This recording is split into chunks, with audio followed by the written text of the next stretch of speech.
Oh my goodness. How did he do it? This is the prince of the chess death stare. He's classically trained by the king himself, Garry Kasparov. Look at that. You wouldn't want to be sat opposite, quaking in your boots. But with the black pieces in this game, not to be outdone, it's Hikaru Nakamura. Loves himself a good chess face. This is a battle they played in the American Cup just yesterday, the 16th of March, quarter-final stage, and we've moved to the blitz section of the matchup because they couldn't yet be split. Hikaru's in a must-win situation. Whoever wins this game, I'll tell you now, wins the matchup, and I'll reveal it at the end. What does Mishra do to start with? Well, the strangeness starts because look at his clock. He's got an hour and 30 minutes. And he spends 1 hour 27 minutes just thinking about whether to go pawn e4. That is a joke. Actually, they've both got blitz chess time, so now the clocks are normal. Hikaru builds the banana hammock. They do get a few seconds back per move. That's called increment, not the other one I sometimes say.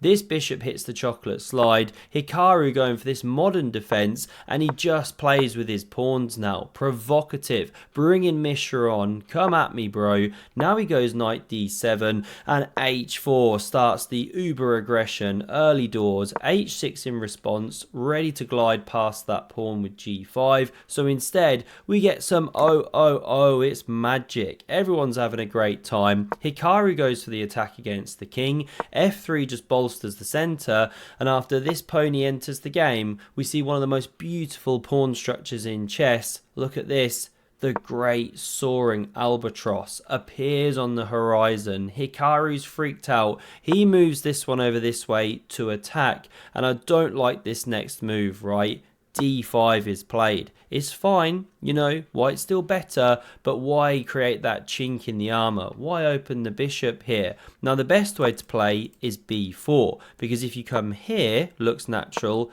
then black can jump in. Nasty. So this is actually best, but how ugly does that look? Dad ashamed. But Hikaru misses it. He's just blitzing with bishop b7. He's over a minute up on the clock already, and now after knight h3, we see pawn to c5 here. And of course, what is the response from Mishra? Yes, he takes on Croissant, actually compelled at the St. Louis Chess Club where they're playing. Bishop recaptures. Now he plants this one in the center, a bit of a pope, and he leans in and whispers to Hikaru, it's a wooden shield, bro. Hikaru's impressed. He now follows up with activating the queen, and g5 changes the structure. This one sidelines itself, but immediately is challenged, and we get this interesting moment where Hikaru takes. Looks like he's blundered. By the way, the all-powerful Stockness monster wanted to take there first, but fine, we'll stick with the game. However, black hasn't blundered, or white rather, because you don't have time to take on f4 or the rook drops. So Hikaru castles, connects those cannons. Now we see takes and pawn recaptures. And white's definitely sitting better, right? You've got more presence in the center, plus black's got a few pawn weaknesses here, and highlighted by this great move, pawn to a4. Huge pressure now here, and you can't go b4, you know, the square's well under control. So, what do we see? Mushrooms. Takes is played, allowing this takes with check, king b8, and now the excellent queen to b4. Hikaru's monarch already under fire. It's a very tricky position, and he plays an incorrect move, king a7. Okay, apparently chucking the pawn was stronger. I'm being a bit harsh saying incorrect. It was one of the best. The bishop is attacked. Retreating it is prudent, especially to b5 looks nice. You know, you can't take. Knight jumps in, but a blunder is played here, queen a5. Why is it no good? Well, Hikaru finds the excellent move, knight to a8. Now, they do say a knight in the corner. Is there anything more forlorner? But here it makes sense because the queens have to come off the board. You know, if you retreat, well, this one's going to drop. So we see takes, knight recaptures, bishop c4, white stands better, but with the queens gone, Hikaru can breathe again. We see e6 to blunt the bishop. Now rook h4, trying to gang up on that weak pawn. I'm highlighting all of these weak pawns, you know, problems galore here. Hikaru forgets which way his pieces are supposed to move, but he wants to rotate g7, knight e2.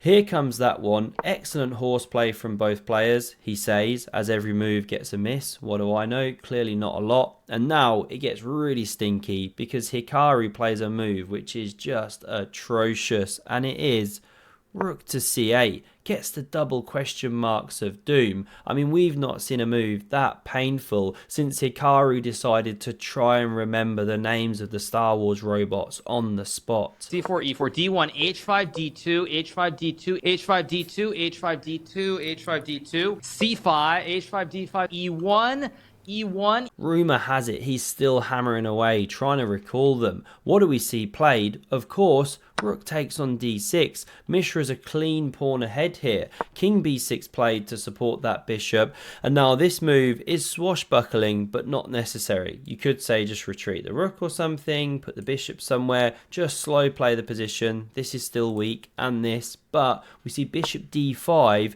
liquidating some stuff, you know, of captures. This is the idea. There's still a pin there, but instead we see king c5. These ones go into the blender. King recaptures, f4 takes some space, good move, and now after rook d8 taking the open file, again it's prudent to play a bit slower, but Mishra cracks on with pawn f5. Taking apparently best, but we'll stick with the game because Hikaru glides on past.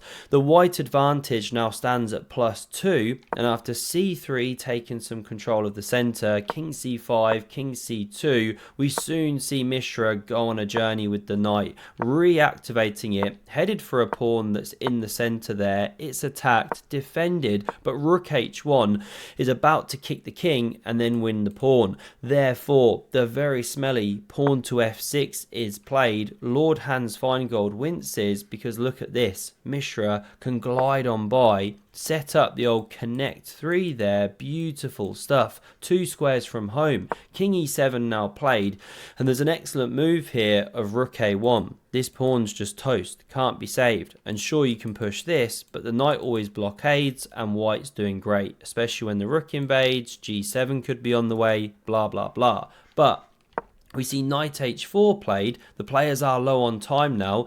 King d6, rook e1 covers this central pawn that was attacked. This one activates, and suddenly, out of nowhere, knight c4, a seahorse spawned, giving counterplay for Hikaru. The very passive rook b1 is selected.